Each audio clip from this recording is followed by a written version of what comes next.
이제 2교시를 시작하도록 하겠습니다. 지금 설명을 좀 전체적인 걸 드리다 보니까 조금 진도가 늦어지는데 그래도 이제 여러분들이 원하시니까 가능하면 오늘 뭐 수업이 안 나가더라도 전체적인 요약을 좀 더 설명을 드리는 식으로 한번 진행을 해보겠습니다. 그래서 일단 제가 5장까지는 간단하게 정리를 해가지고 왔었는데 뒤에 또 놓고 왔네, 애들. 일단은 뭐 4장 부분을 한번 살펴보도록 하겠습니다. 4장 전력조류 계산. 3장은 제가 설명을 드리지 않습니다. 3장 부분은 중요하지 않고 그 다음에 대부분의 학원에서 뭐 간단하게 Z부스 정도만 설명을 하기 때문에 이거는 제가 생략을 하도록 하겠습니다. 전력조류 계산은 거의 나온다고 보시면 됩니다. 네. 10점짜리. 전력조류 계산의 목적이 뭐냐? 그리고 이제 전력조류 계산하는 방법들이 뭐가 있느냐? 그것들에 대한 뭐 방법들을 비교하거나 뭐 가우스-자이델법이 뭐고 뉴턴 합성법이 뭐고 이런 것들을 비교하는 부분들. 직류조류 계산법 같은 것도 나올 수도 있고요. 그래서 일단은 전력조류 계산의 목적에 대한 그 문의들을 쓰고 뭐 각각의 방법에 대한 비교를 하라 이런 문제가 거의 많이 나옵니다. 그래서 이것들은 뭐 10점짜리 정도, 25점짜리로 나오기에는 조금은 여러 가지를 복잡하게 해야 되니까 10점짜리 문제를 해가지고 여러분들 보시면 될 것 같습니다. 첫 번째, 목적이 뭐냐? 책에 나와 있습니다. 근데 저는 이제 운학사 책에 있는 키워드만 가지고 외운 겁니다. 운학사. 뭐 사운학으로 외웠다가 운학사로 외웠다가 예? 그건 여러분들 마음이죠. 지금 뭐 무슨 사야? 동계사? 동계사 밑에 근계 40km가 묻혀있다. 그렇게 얘기하던데. 그런 식으로 이제 여러분들이 그냥 외우시면 됩니다. 절에 대해서 외워주시되 되고. 그럼 운용 방법을 결정을 하라 이거죠. 전력조류 계산의 목적이 뭐냐? 향후에 이제 증가가 됩니다. 확충계획의 위반. 또 사고 예방 대응. 이렇게 돼 있는데 딱 보시면 됩니다. 이게 전력조류가 뭔지 그 정의부터 내려야 되는데 전력조류는 아까 얘기한 것처럼 발전기에서 발생된 유효전력과 무효전력의 흐름을 계산하는 게 전력조류 계산입니다. 그럼 우리가 계통이 이렇게 돼 있을 거 아닙니까? 이렇게 발전기가 하나 증설이 돼 있습니다. 증설이 되고 부하들도 뭐 바뀌어질 겁니다. 그러다 보니까 우리가 여기서 부하가 틀려지면 여기서 흐르는 선로의 임피던스에 따라서 얘쪽이 더 이렇게 있었는데 가까운 쪽에 발전기가 하나 생겼습니다.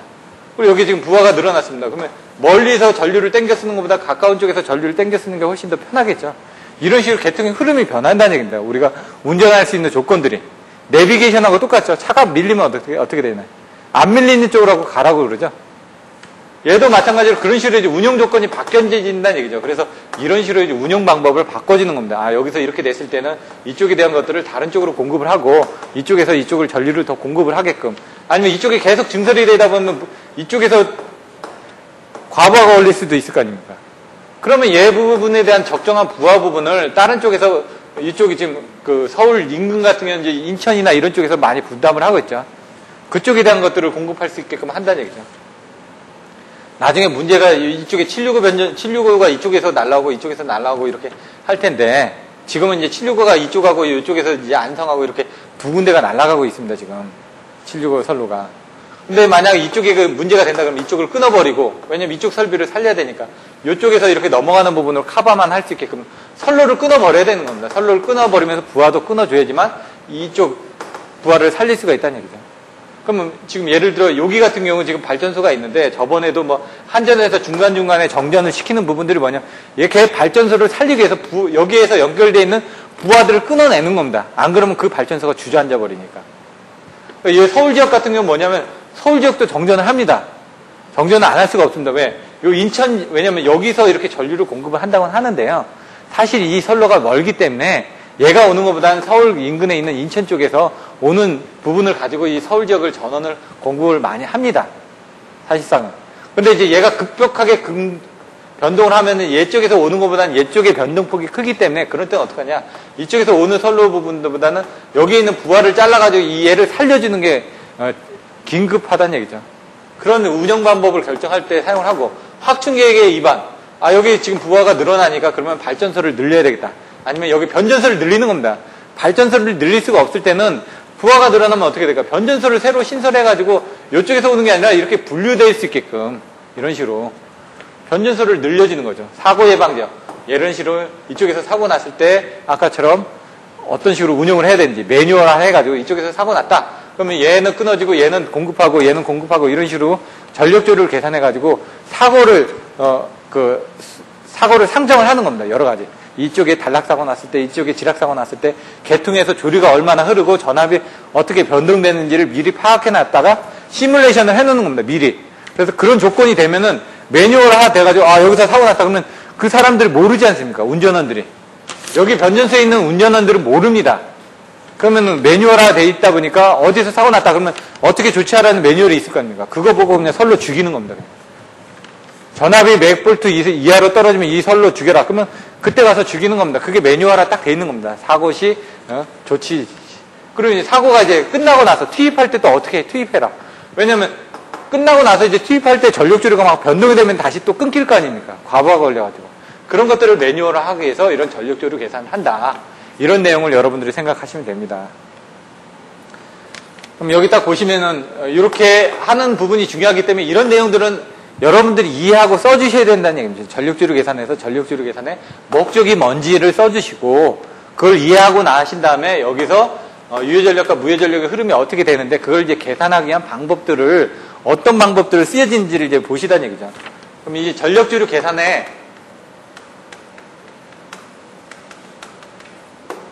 정식화를 위해서 계산을 이제 정식하게 하기 위해서 전력 방정식을 이제 작성을 합니다. 앞에서 지금 우리가 뭘 배웠었죠? I는 R분의 V에서 I는 Y, V로 배웠었죠? 이 어드민턴스 행렬에 대해서 배웠다는 얘기입니다, 지금. 근데 여기서 이제 전력 방정식으로 이제 하다 보니까 조금 뒤에 가면 약간 틀려지는 부분이 있습니다, 지금. 네, 이따가 뭐 뒤에서 설명이 나오지만은 미리 한번 설명을 드리면은 전력 방정식입니다. 그러니까 어떻게 되죠? P에 대해서 이제 써줘야 된다는 얘기입니다. P는 I 자승 R이죠. 네? 또 R은 어떻게 되죠?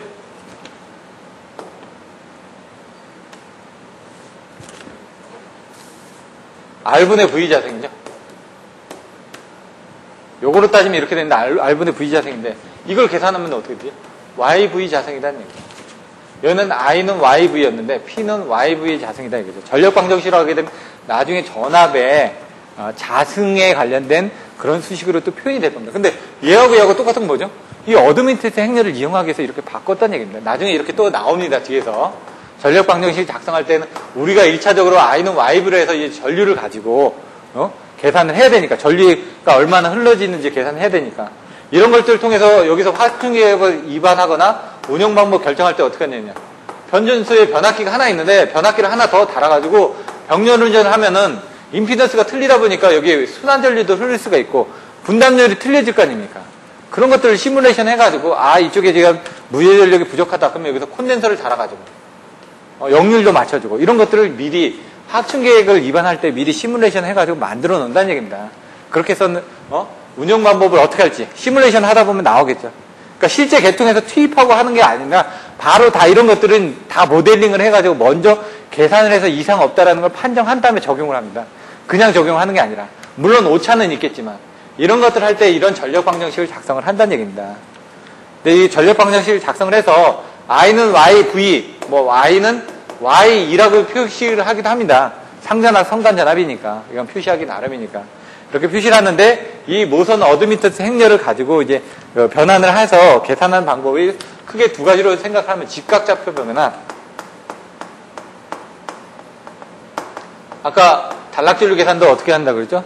퍼센트 임피던스법, PU법 나눠지듯이 얘도 전력 방정식을 할 때 직각좌표 변환, 실수분하고 허수분으로 나눠서 계산을 한다 이거죠. 그리고 2번 극좌표 변환.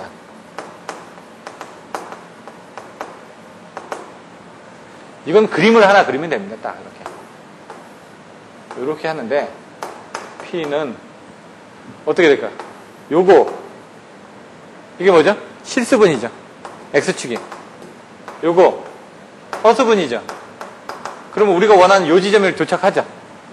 예. 이렇게 표시를 하는 방법이 이 직각좌표 변환이라는 거예요. 극좌표 변환은 얘에 대한 크기가 나오죠. IM. 예? I는 IM의 뭐 사인 세타다. 뭐 무슨 세타다 이렇게 표기를 하면은 IM 크기는 나오죠. 그러면 이렇게 똑똑똑똑 하면 IM은 요 정도였겠죠? 원래. 예? 요 정도인데 이게 이렇게 돌아가니까 요게 와 있겠죠. 그럼 요 각 세타. 세타를 가지고 표시를 한 게 이게 IM의 J 뭐 세타 이런 식으로 뭐 표시를 하는 그런 부분들이 있겠죠. 요게 극좌표 변환이라는 얘기입니다. 이렇게 표시를 하는 부분이 있다 이거죠. 이렇게. 그 두 가지 부분.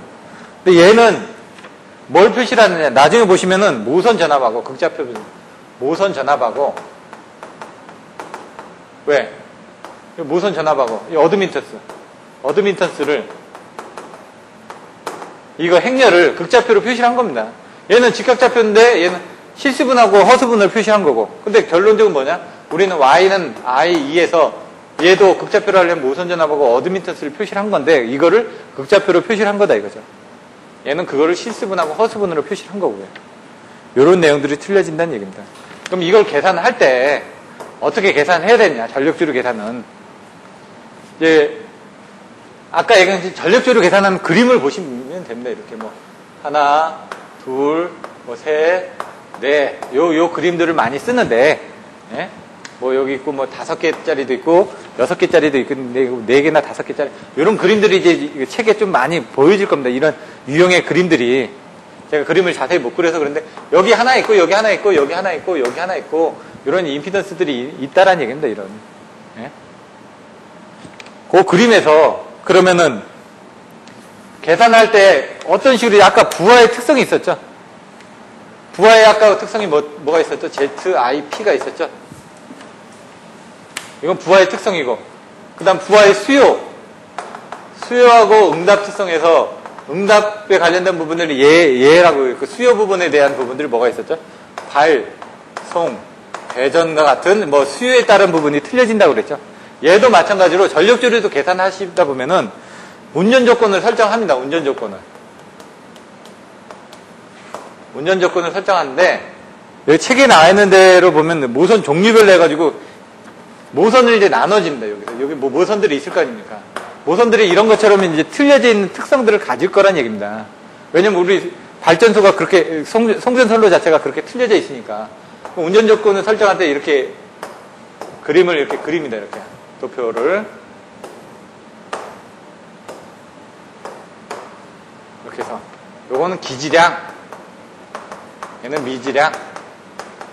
연립방정식을 푸는 겁니다. 연립방정식을 뭐냐면 I1은 Y11 플러스 Y1은 뭐 V1 플러스 Y12 V2 플러스 Y13의 V3다. 이렇게 계산이 될 거 아닙니까? 여기서 이제 계산된 뭐 값들을 다시 또 넣어가지고 I2는 뭐고 이렇게 해가지고 여기서 계산된 값을 여기다 또 집어넣고 여기서 계산된 값을 여기다 집어넣고 우리가 이걸 풀어가지고 V1이 얼마다 I1이 얼마다 이렇게 풀었죠. 예를 들어 고장전류 계산에서는 어떻게 했죠? 여기에 관련된 부분을 변환을 해가지고 발전기에 저 식으로 해가지고 이쪽으로 연결해서 풀었지 않습니까? 거기서도 이제 그 단락전류 계산에서도 기지값과 미지값을 이용해서 풀었습니다. 예? 마찬가지로 전력조류 계산에서도 이제 기지값과 미지값으로 풀어준다는 얘기입니다.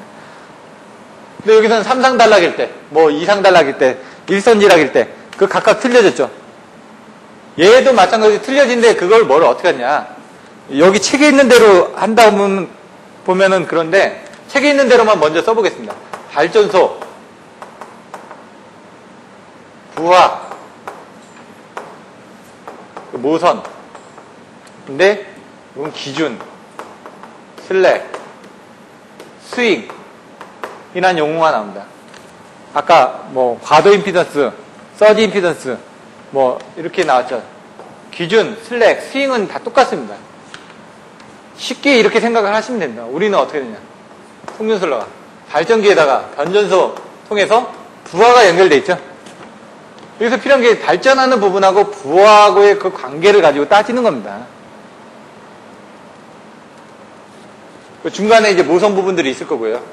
근데 이제 여기서 보시면 이게 막 병렬로 막 연결이 되다 보니까 여기서 뭐가 생기냐. 손실이 생깁니다. 송전 손실이. 그럼 우리가 여기서 이제 발전소에 관련된 뭐 기지량들을 집어넣고 부하에 관련된 기지량들을 집어넣다 보면은 손실이 생기니까 손실을 채워줄 수 있는 무한대 모선이 하나 있어야 됩니다.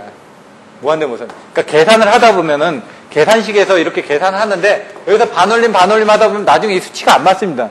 그럼 얘가 오류가 생기는 거죠.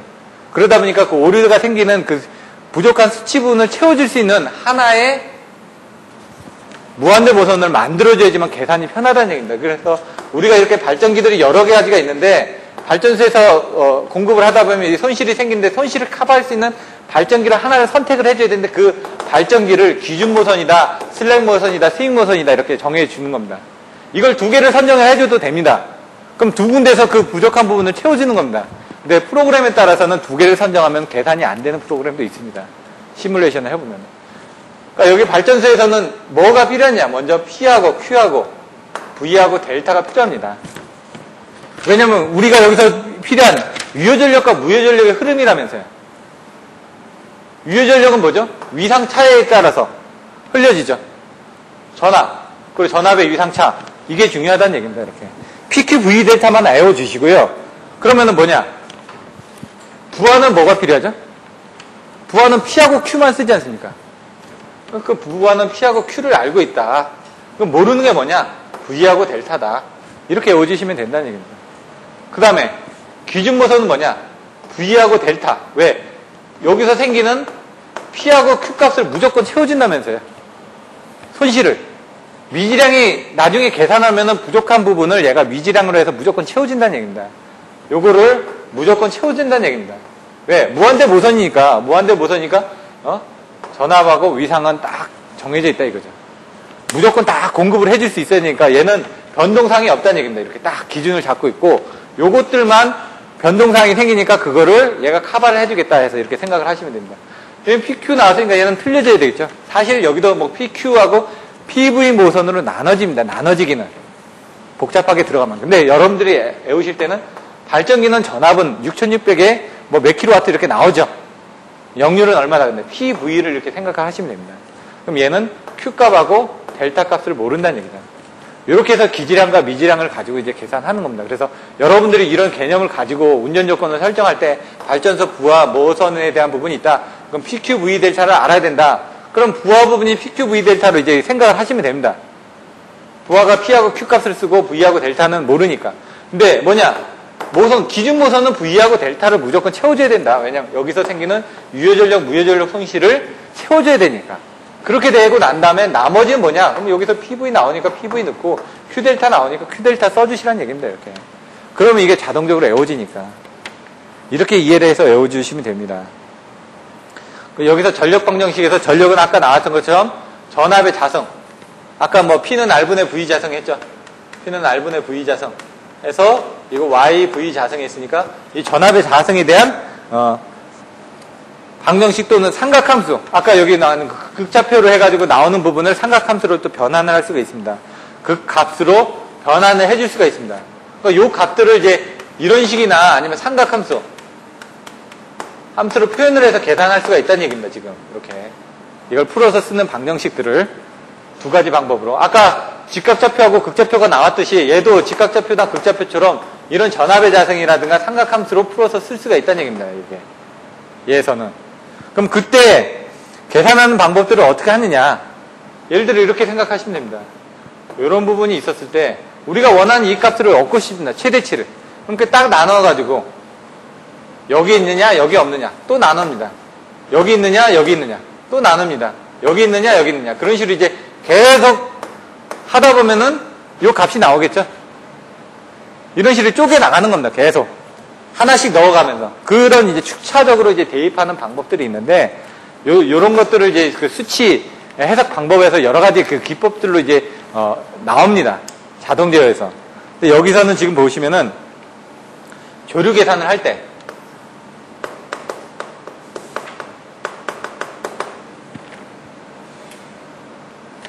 반복해서 계산을 합니다. 반복해서 계산을 해야지만 값이 나오니까. 왜냐면 연립방정식이기 때문에, 여러 가지 연립방정식이기 때문에 연립방정식으로 계산하는 방법이 있고, 그 다음에 대입해서 계산하는 방법들이 있습니다. 근데 여기 보시면 수치계산법을, 책에 있는 내용들을 보시면 수치계산법을 두 가지로, 수치계산법에는 두 가지가 많이 나와 있습니다. 여러분들이 잘 알고 있는 가우스 자이델법, 뉴턴 라슨법.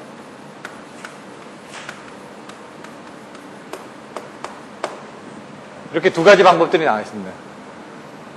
나중에 보시면 이 두 가지 방법에 대해서 비교하는 내용들에 대해서도 쓰게 돼 있습니다. 그래서 25점짜리로 나온다 그러면 전력주류 계산의 목적이 뭐고, 그 다음에 발전, 운전 조건에 대한 기질량과 미질량에 대해서 쓰시고, 그 다음에 각각의 수치 계산법에 대해서 장단점을 비교하시오. 이렇게 하면 25점짜리가 되겠죠.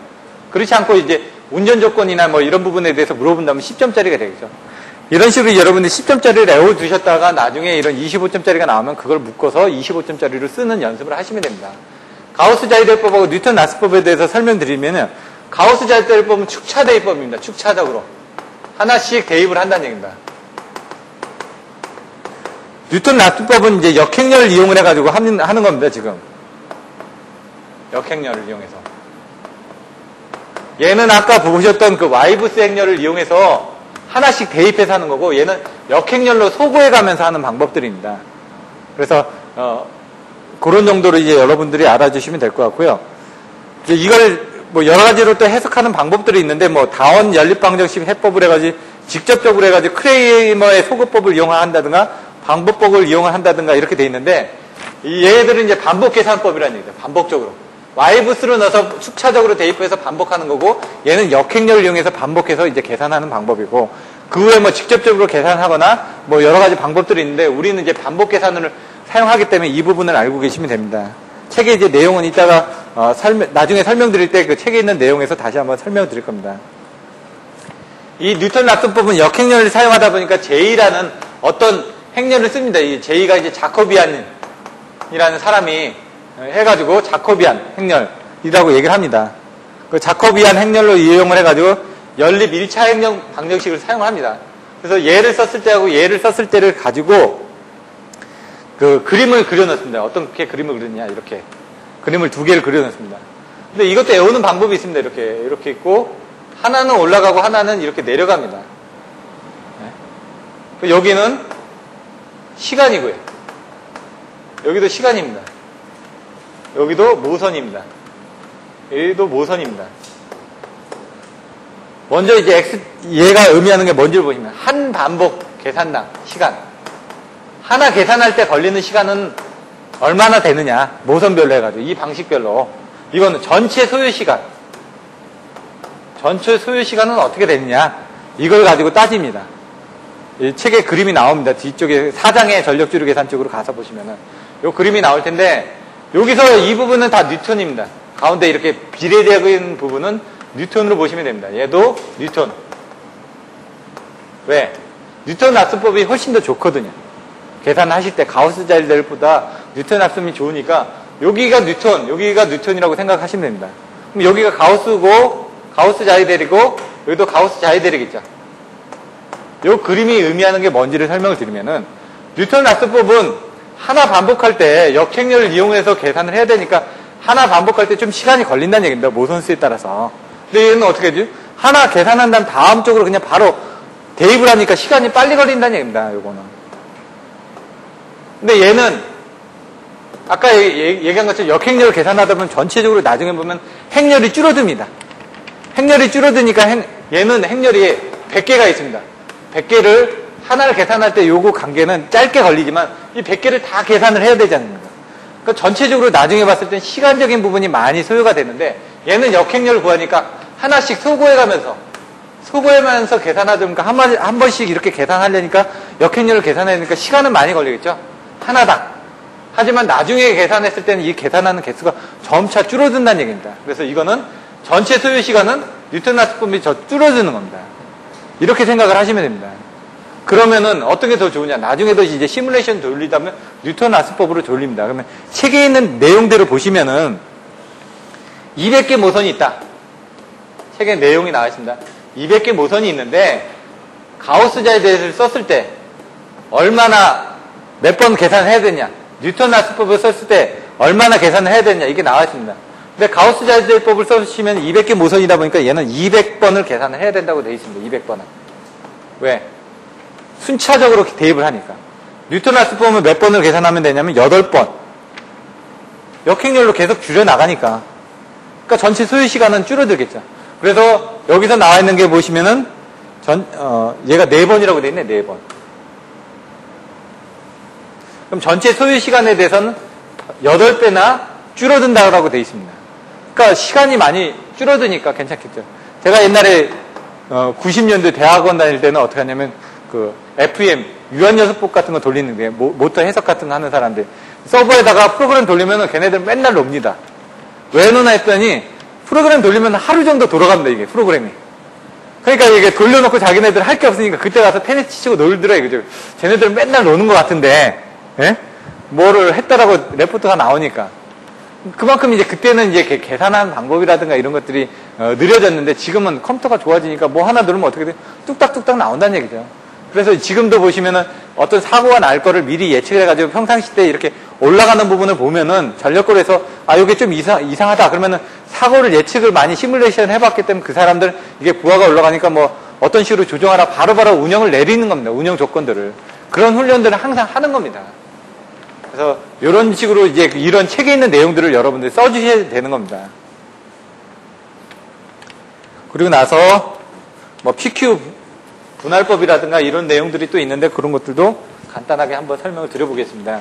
이 전력조류 계산이 기본적이면서 중요하다 보니까 조금 더 시간을 많이 할애를 했습니다. 나중에 가서도 이런 식으로 다시 한번 설명을 드릴 텐데 그때 가서는 이제 좀 세부적인 내용을 조금 더 설명을 드릴 거고요. 지금은 이제 전체적인 내용이 뭐다. 그러면 오늘 여러분들이 가셔가지고는 오늘 배웠던 거를 책에 어디 나와 있는지 한번 그 그림 같은데 동그라미를 한번 친다든가 이런 내용들에 대해서 한번 줄을 쳐보시면은 나중에 이제 중요하다라는 부분을 여러분들 이해하실 겁니다.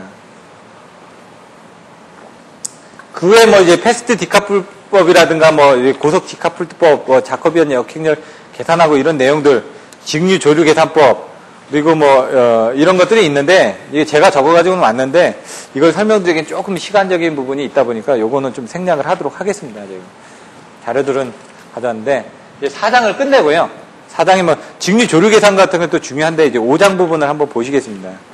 이게 옛날 책하고 지금 책하고 보시면은 똑같습니다. 근데 책 색깔만 틀립니다. 옛날 책은 파란색. 이게 10년 전의 책이거든요.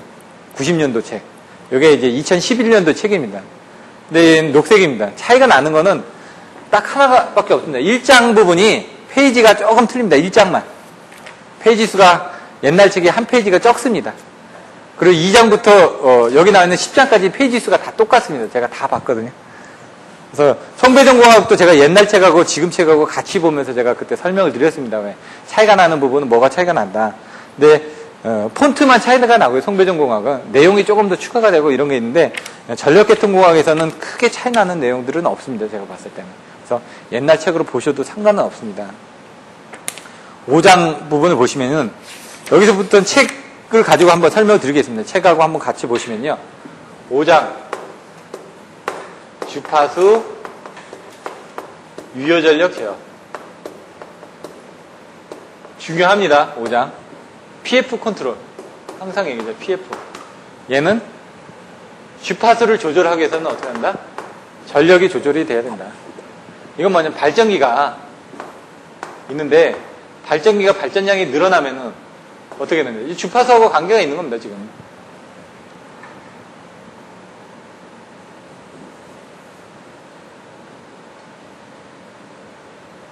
부하가 많이 늘었습니다.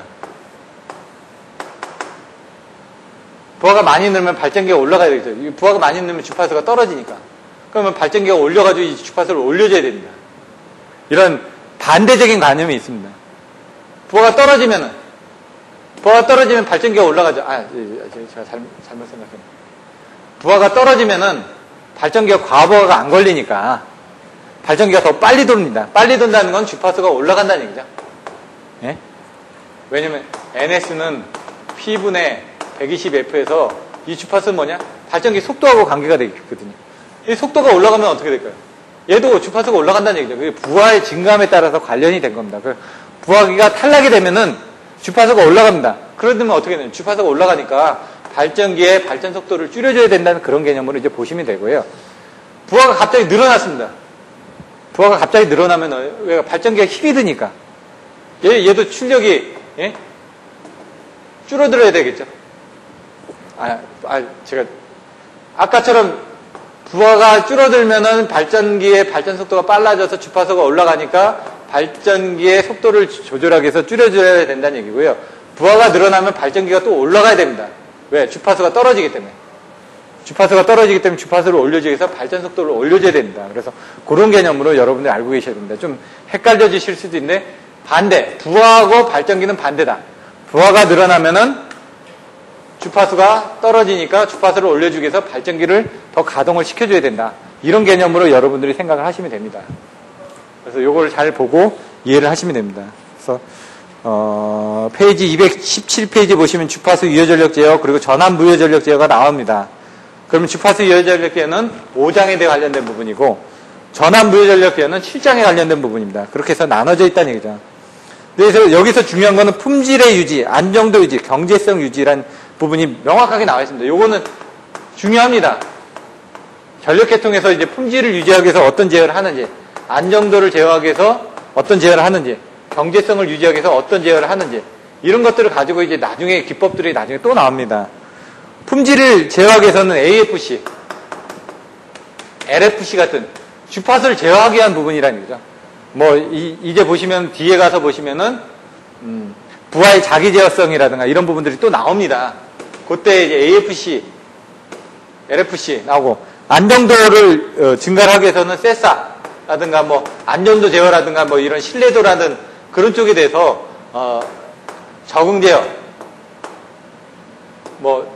최적 제어, 직접 제어, 신뢰도 제어, 경제성, 신뢰도 경제성, 주파수 부분에 대해서 이런 제어를 하는 부분들이 나옵니다. 그때 이런 부분들이 또 연관이 되어 있습니다. 나중에 이 표로 다 나와 있습니다. 적체직 신경주로 했는데 적응 제어, 최적 제어, 직접 제어, 신경주, 신뢰도, 경제성, 신경주, 주파수 이런 식으로 이제 외웁니다. 그래서 이걸 그림을 그려가지고 나오는 부분들이 이따가 뒤에 또 나옵니다. 뒤쪽에 이게 몇 장에 있냐면은 10장에 보시면 이런 부분들이 나와 있습니다. 여기서도 나와 있는 품질, 안정도, 경제성이 바로 여기하고 관련된 부분이라는 얘기입니다. 그럼 경제성을 하기 위해서는 어떻게 해야 되냐? ELD, Economic Load Dispatch. 나중에 보시면 AFC하고 ELD를 합하면 AGC라고 얘기를 합니다. 또 6장에 가서 보시면 전력계통의 경제 운영하면서 이제 AFC 운전하고 ELD 운전으로 이 ELD 운전하는 부분에 대해서 나오는데 이런 내용들에 대해서 여러분들이 좀 이해를 하셔야 됩니다. 5장에서 있는 내용을 명확하게 알고 계셔야지만 이쪽으로 연결이 되고 여기에 또 알아셔야지만 이쪽으로 연결이 됩니다. 순차적으로. 그래서 개요에 대해서 배우시고 기초방정식 배우셨기 때문에 전력주류 계산이 나왔고 전력주류 계산을 하기 위한 이제 주파수 유효전력 제어 이 부분들이 어떻게 보면 따로 떨어져 있는 것 같지만은 서로 연동이 되어 있습니다. 그래서 이런 개념을 가지고 여러분들이 또 보시면 됩니다. 그럼 밑에 보시면 주파수를 제어 대상으로 하는 유효전력 제어 그리고 전압 분포의 개선 및 무효전력의 합리적 배분을 목표로 하는 전압 무효전력 제어의 두 가지로 나눠져 있다라고 설명이 되어 있습니다. 그래서 218페이지 보시면 LFC, AFC 그런 내용들 나와 있고요. 주파수 제어의 필요성 부분을 여기는 219페이지 보면 수용 가치하고 운용 좌측으로 나눠져 있습니다. 이 수용 가측에 나와 있는 부분이 이게 QV 컨트롤입니다. 운영 좌측에 나오는 부분이 PF 컨트롤이라는 얘기입니다. 왜냐면 한전 쪽에서 해야 될 부분. 이거는 수용 가측에서 해야 될 부분. 수용 가측에서는 국지적이니까. 얘는 운영 좌측에서는 전 계통 쪽이니까. 이런 내용을 보시고 거기에 세부적인 내용들을 한번 보시면 됩니다. 그 안에서. 밑에 보시면 주파수 운전의 한계치에 대해서 또 나옵니다. 뭐 58.5Hz에서는 10분간, 그 다음에 58Hz에서는 1분간, 그리고 상위에서는 61Hz까지 상한값, 하한값에 대해서 정의를 해두고 있습니다. 그런 내용들도 나와 있으니까 보시면 되고요. 그 다음에 이제 220페이지에 보시면 AFC, 자동 주파수 제어계. 이제 주파수 유효전력 제어를 하기 위해서 자동 주파수를 제어하는데 얘는 뭐가 있다. 나중에 보시면 재전조전으로 외우시면 됩니다. 재전조전, 제어계, 전송계, 조종용 발산소, 전력계통, 뭐 이런 식으로 이제 키워드를 가지고 여기에 대해서 잡음이 들어오고, 부하 변동에 대한 외란들이 들어온다. 이렇게 그림을 그려가지고 이렇게 돌아온다. AFC는 자동 주파수 제어계는 이렇게 구성이 돼 있다. 이거를 어떻게 하느냐에 따라서 나중에 이제 징절 배분, 병렬 배분, 재배분, 병렬 재배분 이렇게 또 나눠집니다. 이렇게 방식에 따라서 이걸 어떻게 하느냐에 따라서 이런 식으로 나눠진다는 얘기죠. 그래서 제어 장치는 뭐가 있느냐? 예? 전송 장치는 뭐가 있느냐? 조종용 방식에선 조종용 발전소에선 뭐가 있느냐? 전력계통에선 뭐가 있느냐? 이 전력계통이 어떻게 연결이 되느냐에 따라서 또 틀려진다는 얘기입니다. 그래서 이 그림은 무조건 외워주셔야 되고요. 거기서 이제 제어할 수 있는 방식이 뭐냐? TBC가 있고 FFC가 있고 FTC가 있다. 그러면 TBC, 타이어드 바이어스 컨트롤, FCC, 플랫 프리퀀시 컨트롤 해가지고 주파수를 고정해놓고 하는 부분. 이거는 이 뒤에 또 나와 있는데 거기 가서 설명을 드리겠습니다. 여기 부분. 그래서 요거를 이제 어떻게 조합을 하느냐에 따라서 틀려집니다. 각각의 성분들이 어떻게 제어하는 방식인지를 보고 요 FFC, FTC로 조합을 할 수도 있고요. 각각 두 가지를 조합을 할 수가 있습니다. FTC 같은 경우는 이렇게 조합을 하는 거고 FFC는 이렇게 조합을 하는 거고요.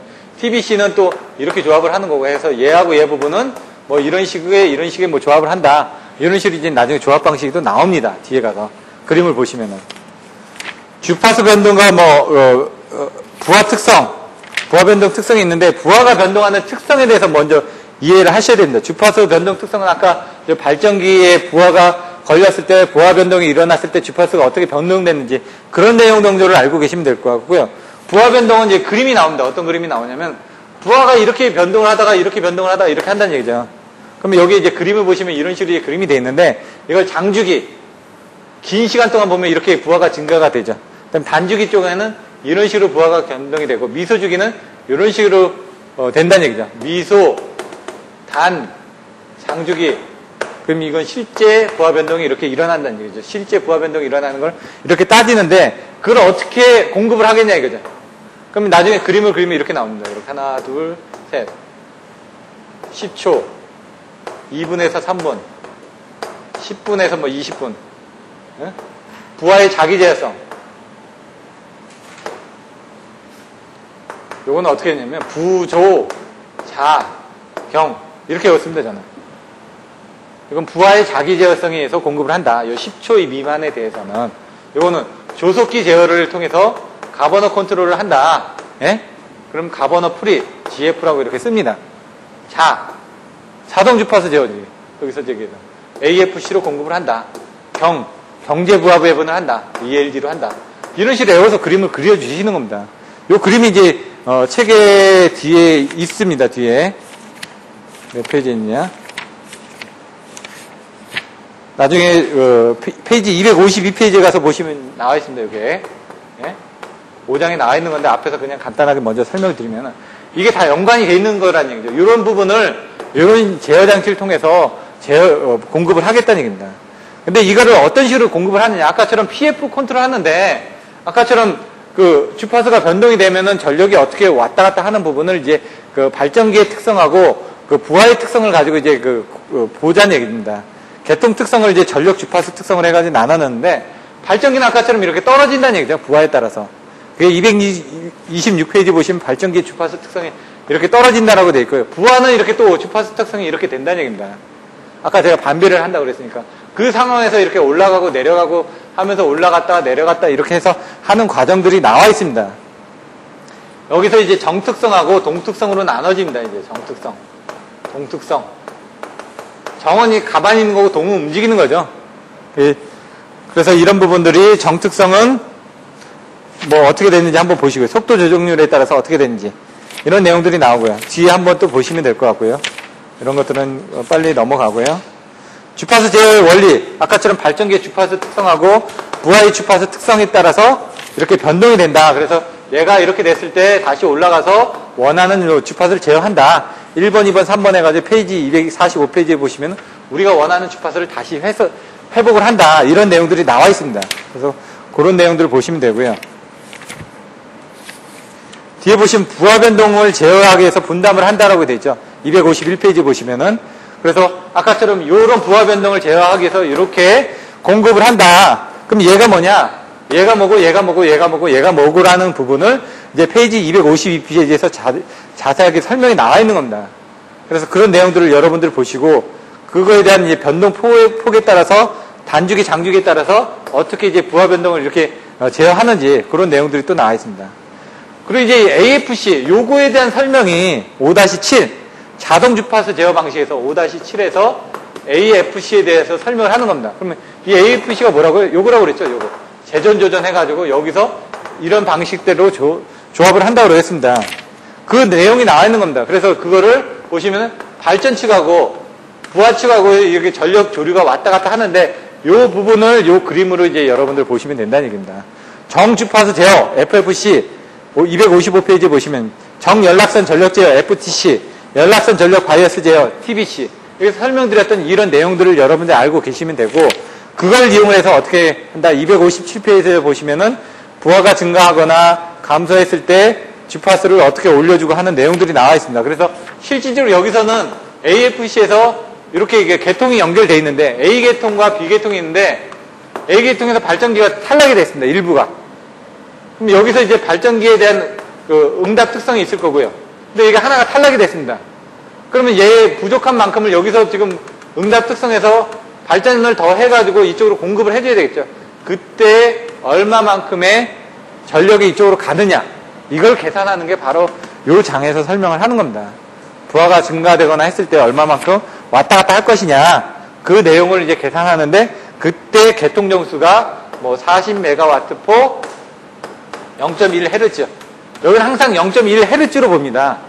1Hz로 되어 있으면 0.1Hz로 여러분들이 계산을 해서 계산해 주셔야 되고요. 그래서 얼마만큼의 전력을 공급해 줄 수 있느냐 이걸 보고 있습니다. 왜? 우리가 아까 그 주파수 변동 폭이 58.5에서 뭐 58Hz, 61Hz 해가지고 단계별로 이렇게 보다 보니까 0.1Hz로 이제 보고 있다는 얘기입니다. 제어 방식에 적용해가지고 262페이지 가서 보시면 그림이 나와있죠? 이런 식으로.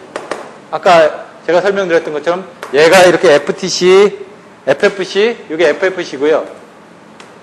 이게 FTC입니다. TBC는 이렇게 되어 있고요.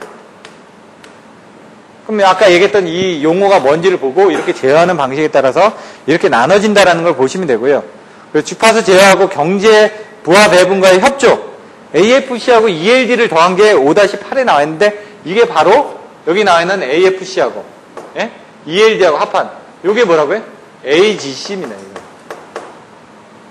이걸 AGC라고 얘기를 하는데 그 AGC에 대한 설명이 나와 있는 겁니다. 그래서 AGC에서는 어떻게 된다고요? AFC에서는 아까 요거만 나와 있습니다. AFC에서는 FTC, FC, TBC에 대한 그런 부분만 나왔는데 여러분들 AFC를 물어봤는데 여기 책에 나와 있는 뭐 아까 얘기한 것처럼 직렬배분, 병렬배분, 재배분, 병렬재배분 이거는 AGC에 관련돼서 물어보는 내용이라는 얘기입니다. 그래서 AFC의 이 부분은 아니니까 좀 참조를 하시라는 얘기죠. 요거를 AFC하고 ELD를 같이 합쳐서 그러니까 AFC에 관련된 부분하고 ELB를 어떻게 합쳐지느냐에 따라서 이런 네 가지 방식이 나눠져 있다. 협조 방식이 나눠져 있다. 이런 것들을 한번 정리를 해주시면 될 것 같습니다. 요게 이제 시험 빈도는 작지만 여러분들이 명확하게 AFC는 뭐고 ELD는 뭐고 그 다음에 그걸 합한 AGC는 뭐고 이렇게 정의를 명확하게 안 내놔주시면은 나중에 헷갈립니다. AGC에 대해서 물어봤는데 열심히 AFC에 대해서만 답을 쓴다 그러면 그건 틀린 답이라는 얘기죠. 그때는 AGC는 AFC하고 ELD에 합혀져 있는 부분인데 AFC도 설명해줘야 되고 ELD도 설명을 해줘야 되고 AFC하고 ELD에 대한 협조 제어 방식에 대해서 설명을 해주셔야지만 AGC를 설명한다는 얘기입니다. 그래서 5장에서는 이런 내용들을 여러분들이 좀 이해하고 넘어가시면 될 것 같습니다. 6장의 전력계통 운용, 경제 운용에 대해서는 아까처럼 ELD를 하기 위해서, 예? 지금 이제 순차적으로 넘어가는 거죠. AFC 했었고, ELD 했었고, AGC 했었고, 그 다음에 ELD를 하기 위한, 방법들이 뭐가 있느냐. 그거에 대한 내용들이 나와 있습니다. 그래서 이제 순차적으로 그 부분을 이해하고 넘어가시면 될 것 같습니다. 그래서, 전력계통의 경제 운영에서는 돈하고 관련되어 있습니다.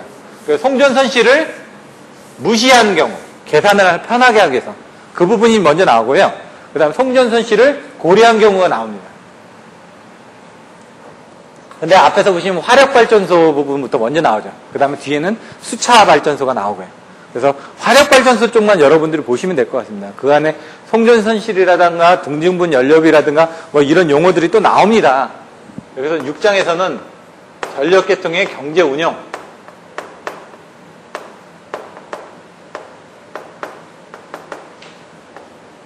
돈하고 관련되어 있는 부분입니다. 여기는 돈. 화력도 있고 수력도 나왔는데 여기 보시면은 272페이지 보면 적체직 신경제까지 나왔죠. 거기는 뭐 예방제어, 긴급제어, 복급제어하고 EMS로 제어하고 이런 내용들, 경제 운영에 관련된 아까 설명드렸던 272페이지에 그 표가 나와 있을 겁니다. 그 부분을 여러분들이 정확하게 이해를 하실 수 있어야 된다는 얘기입니다. 거기 안에 나오는 내용들을 조속기 운전을 한다.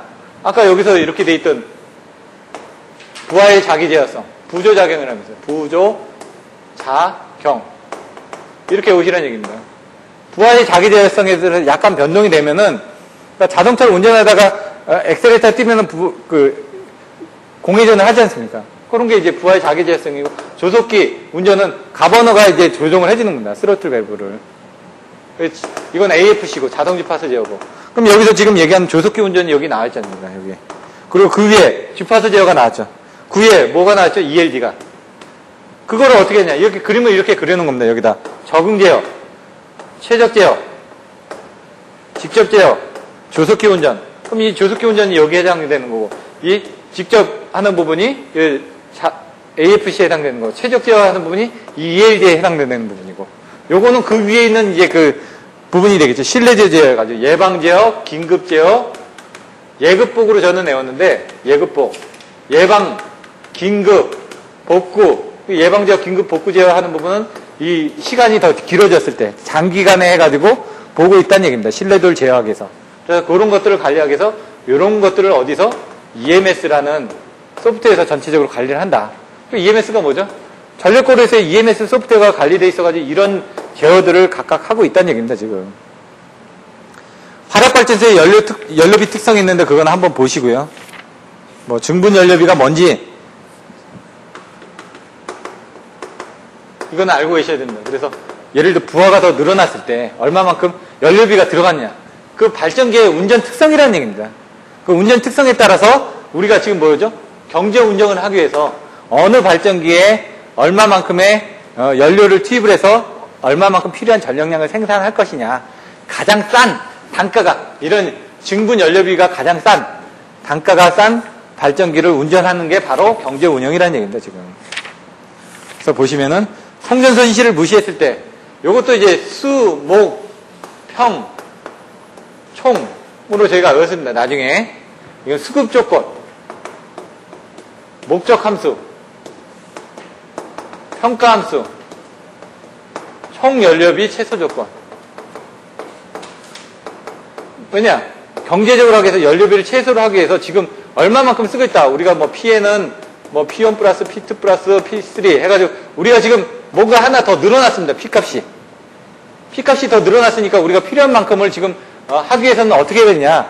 근데 이 각각의 발전기들, 이 P1이란 발전기가 함수로 정의가 되어 있다는 얘기예요. 뭐 F1은 이 발전기에 대한 함수가 뭐뭐의 자승 플러스 뭐뭐의 1승 플러스 뭐뭐의 1승 해가지고 얘에 대한 함수가 이런 식으로 보면 이런 그 연료비의 특성을 가지고 있다. 2번 발전기는 이런 연료비의 특성을 가지고 있다.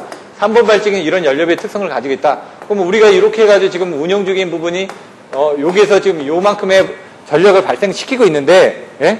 각각 조금씩 틀리게 발전을 하고 있을 겁니다. 근데 우리가 이 필요한 만큼을 더 공급을 하기 위해서는 어느 발전기를 공급을 해줘야지 가장 경제적일 것이냐. 이걸 따지는 겁니다. 그래서 이거를 평가함수로 넣어가지고 이제 미분을 하는 거죠. 미분을 해가지고 이 각각의 최소가 되는 요거의 각각 조금씩 올렸을 때 최소가 되는 연료비를 예? 라그랑제 미정계수를 이용해가지고 계산하는 겁니다. 그래서 그거를 구하기 위한 부분이 바로 이런 부분입니다.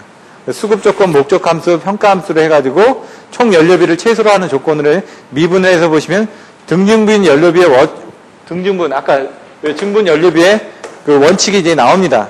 그래서 그 증분 연료비가, 여기가 연료비인데 이 부분은 작게 할 수 있는 부분이 나온다는 얘기죠. 그러면은 각 발전기의 이제 출력이 분담이 이렇게 돼서 우리가 원하는 부분을 계산할 수가 있다. 근데 이건 송전선실을 무시했을 때고 송전선실 고려하면 송전선실만큼 요만큼이 고려가 돼서 그림을 하나 더 그려주면 됩니다. 그때는 여기 이제 함수가 이제 송전선실 PL이 더 추가가 되겠죠. 그래서 이 PL이 송전선실이 추가가 되다 보니까 얘를 이제 페널티 계수라고 하는 부분이 생기는 거고 여기 이제 평가함수에서 뭐 빼주기 위해서 이렇게 라그랑제 미정계수가 이제 하나 나오는 겁니다. 요거는 이제 나중에 한번 그 시간이 되면 다시 한번 자세하게 설명을 드리겠습니다. 지금 시간 관계상 그냥 개략적인 부분만 설명을 드리고요. 이런 부분을 여러분이 배우시게 될 것이다. 이런 부분 보시면 될 것 같고요. 손실 방정식 나오고 하는데 이런 부분은 그냥 건너뛰어도 될 것 같고요.